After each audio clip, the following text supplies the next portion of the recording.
Si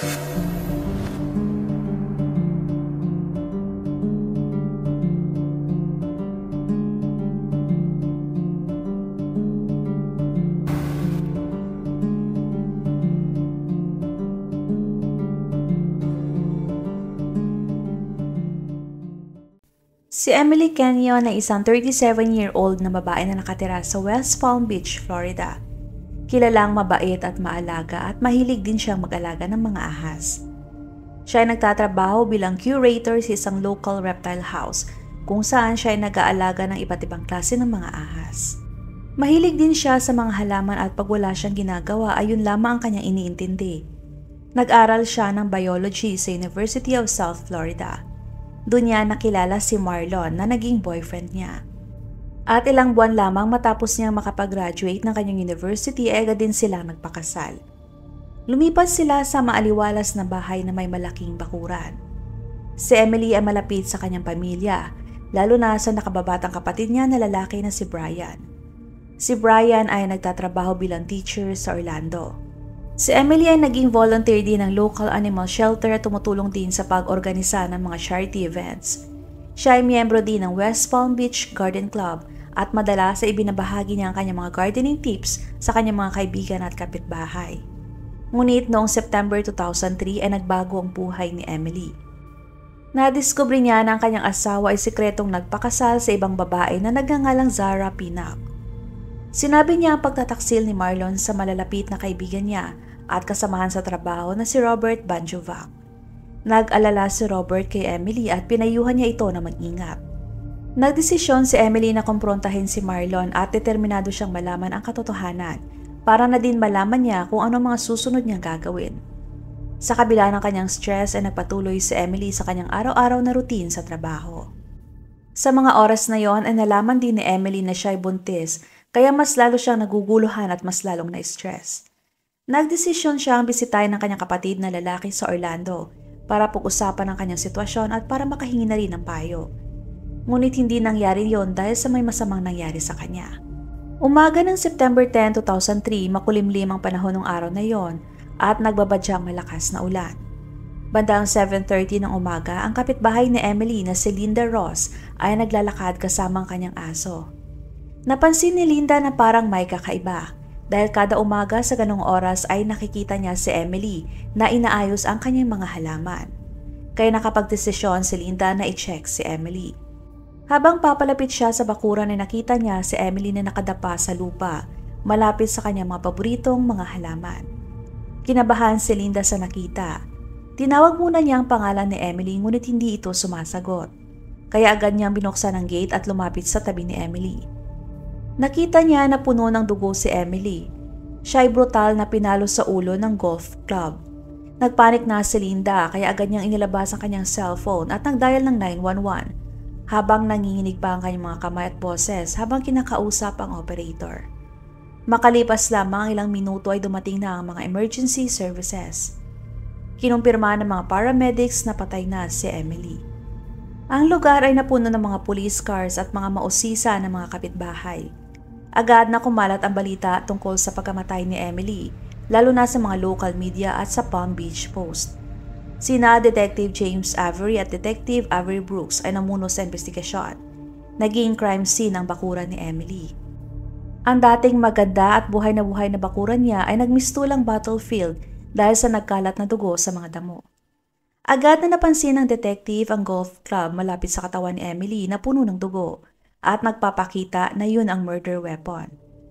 Ang katawan ni Emily ay nagpapakita na dumanas ito ng pananakit dahil sa maraming sugat sa kanyang ulo at itaas na bahagi ng kanyang katawan. Magulo ang eksena dahil sa mga nasirang flower pot at nagkalat ng mga gardening tools, indikasyon na mabangis siyang inatake. Maya-maya lang din ay dumating na ang mga forensic experts. Maingat silang nangolekta ng mga ebidensya kasama na doon ang sample ng dugo mula sa golf club at posibleng DNA evidence. Kinuhanan din nila ng litratong lahat ng anggulo at siniguradong wala silang may nakaligtaan. Ang crime scene unit ay kumuha din ng fingerprints mula sa golf club. Agad na nagsagawa ng investigasyon sina Detective Avery at Detective Brooks sa pamamagitan ng pagkuha ng impormasyon mula kay Linda. Kahit na halos nanginginig pa din siya ay naibigay naman niya ng malinaw at detalyado sa mga detectives kung paano niya nakita si Emily. Nakatulong yon sa mga detectives para mapagdugtong-dugtong nila ang initial timeline. Nagtanong din sila sa ibang mga kapitbahay ni Emily kung may nakita o may narinig ba sila na kakaiba noong umagang yon. Ang ibang kapitbahay ay nagsabi na nakarinig sila ng malakas na pag-aaway gabi bago natagpuan si Emily. Ngunit wala sila nakitang pumasok o lumabas sa bahay ng mag-asawa. Tinignan din ng mga detectives ang loob ng bahay para makahanap ng karagdagang clue. Wala silang nakitang forced entry sa pintuan o kahit sa mga bintana. Sinuri din nila kung may mga personal items ba na nawala o may nasirang gamit. Ngunit ang wallet at cellphone ni Emily ay nandun, kaya inilabas na nila ang anggulo ng pagnanakaw. Ang mga ebidensyang nakita ay nagtuturo na personal ang naging motibo sa pagpatay. Determinado ang mga detectives na malaman kung sinong gumawa ng brutal na pagpatay kay Emily. Nireview nila ang mga ebidensya at naganda sila para tanungin ang mga malalapit na tao kay Emily. Inumpisahan nila kay Marlon na siyang unang naging suspect.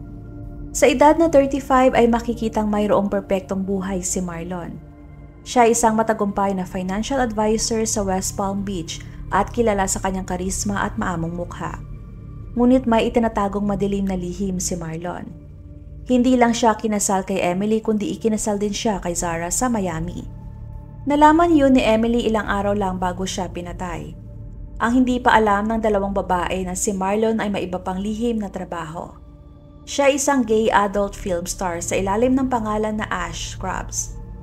Dinala ng mga detectives si Marlon sa West Palm Beach Police Department para sa interogasyon. Mukhang kalmado lang si Marlon habang kinakausap ng mga detectives. Tinanong siya kung nasaan siya ng mga nakaraang gabi. Saad ni Marlon na siya ay nasa Miami dahil sa isang business trip. Nag-hotel umano siya at sinabi sa mga pulis na pwede nilang i-check. Tinanong din siya kung alam ba ni Emily ang tungkol sa isa pa niyang asawa. Ayon kay Marlon ay nalaman ni Emily ang tungkol sa pagpapakasal niya kay Zara. Dagdag pa niya na kahit naging mahirap man sa kanilang nangyari ay hindi niya kayang saktan si Emily.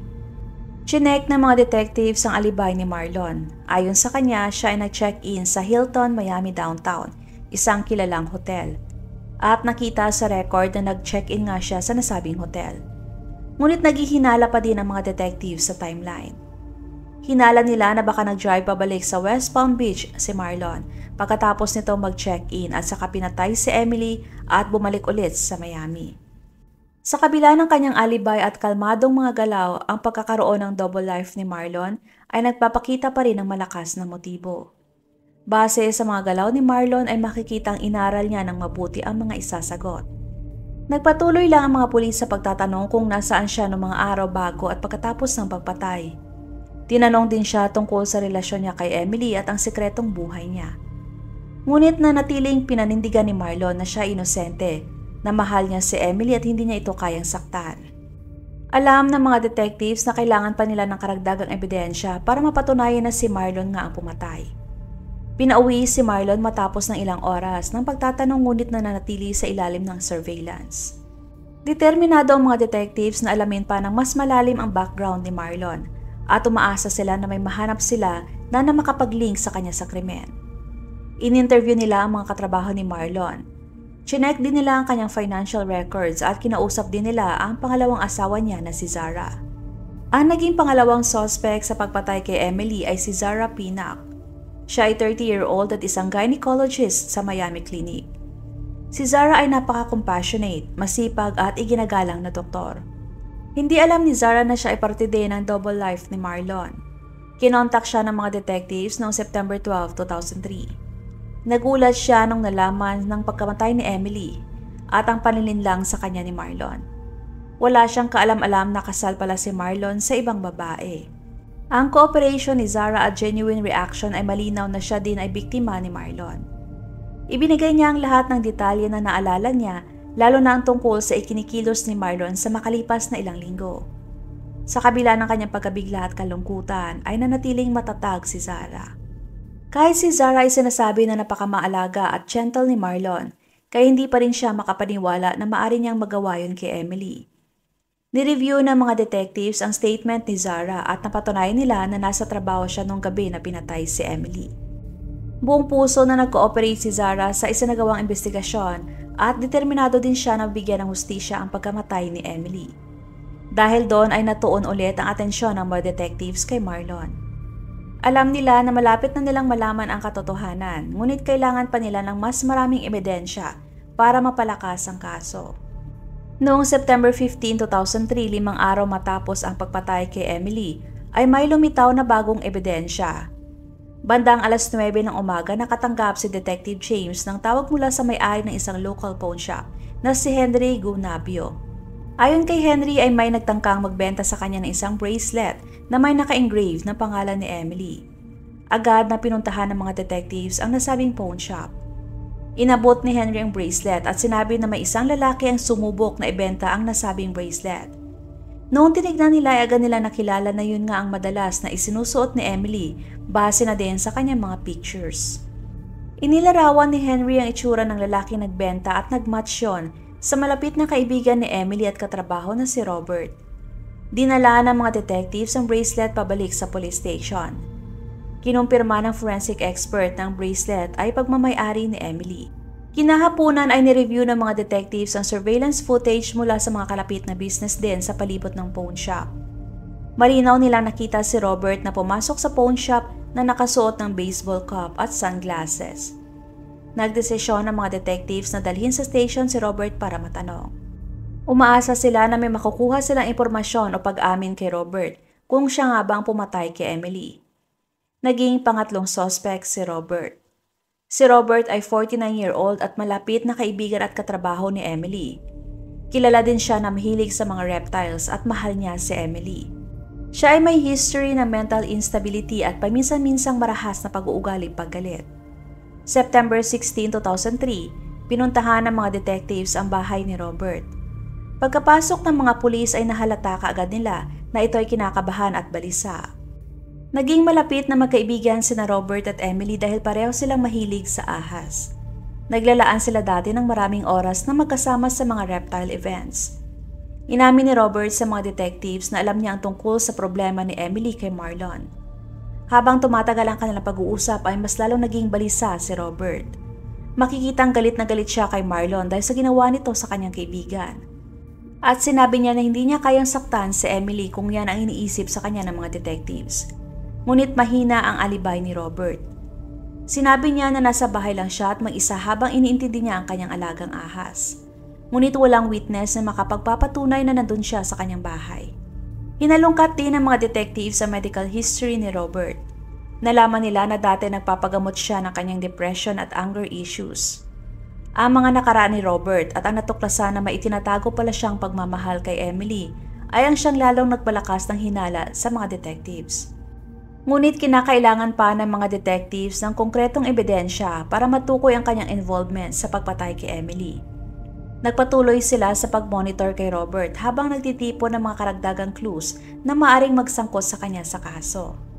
September 18, 2004 may lumabas na bagong ebidensya mula sa hindi inaasahang source at yun ay ang security footage mula sa kapitbahay ni Emily.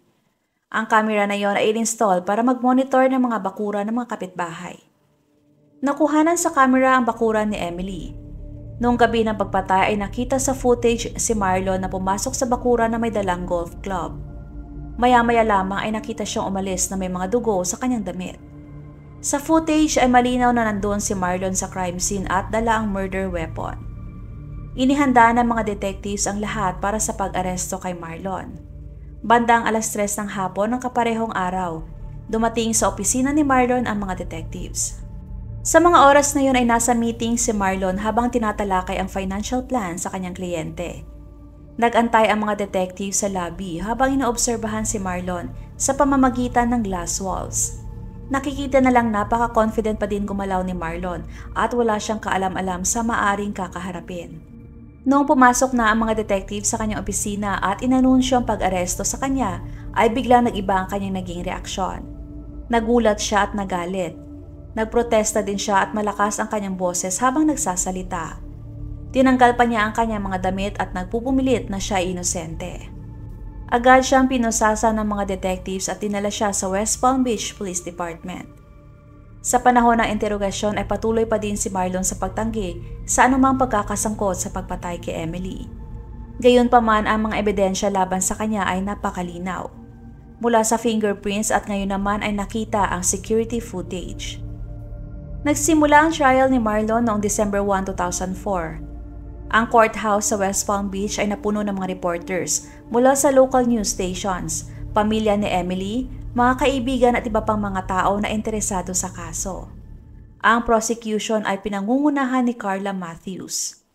Iprinisinta ni Carla ang malakas na kaso. Nagsimula siya sa pagpapakita ng mga ebidensya. Ayon kay Carla, ang naging motibo ni Marlon kung bakit niya pinatay si Emily ay dahil sa gusto niyang tumahimik ito matapos madiskubre ang kanyang pangangaliwa at iba pang trabaho. Pinagbantaan siya ni Emily na ikakalat niyang tunay na pagkatao ni Marlon. Ayon naman sa defense lawyer ay inosente si Marlon at mahal niya si Emily. Itinuro nila si Robert na posibleng pumatay kay Emily dahil sa selos at galit. December 15 matapos ang 2 linggo ng testimony at 3 araw na deliberasyon ng mga jury, si Marlon ay napatunay na guilty sa kasong first-degree murder. Siya ay sinentensyahan ng habang buhay na pagkakakulong ng walang parol. Sobrang masaya ang pamilya at mga kaibigan ni Emily sa naging hatol kay Marlon. Si Zara naman na sobrang nasaktan sa ginawa ni Marlon ay nagdesisyon na umalis ng Miami at bumalik na sa kanyang hometown sa New Jersey. Napatunayan din na kaya nasa kay Robert ang bracelet ni Emily ay dahil naiwan niya yon sa reptile shop bago pa man siya pinatay. Noong namatay na si Emily ay naisipan ni Robert na ibenta na lamang ang bracelet para wala siyang magiging alaala sa kaibigan. Nahirapan si Robert na tanggapin ang nangyari kay Emily at ang dinanas niya na anxiety sa hinala na siya ang pumatay. Siya ay nagpa-therapy para malampasan niya ang sobrang kalungkutan at para magamot na rin ang kanyang mental health issues. Siya na rin ang nag-aalaga sa naiwan ng mga alagang ahas ni Emily. Huwag makatubiling ibahagi inyong mga saloobin at komento. And please huwag kalimutang mag-like and subscribe sa aking channel kung hindi mo pa nagagawa. Magkita-kita tayo ulit sa aking susunod na video. Maraming salamat!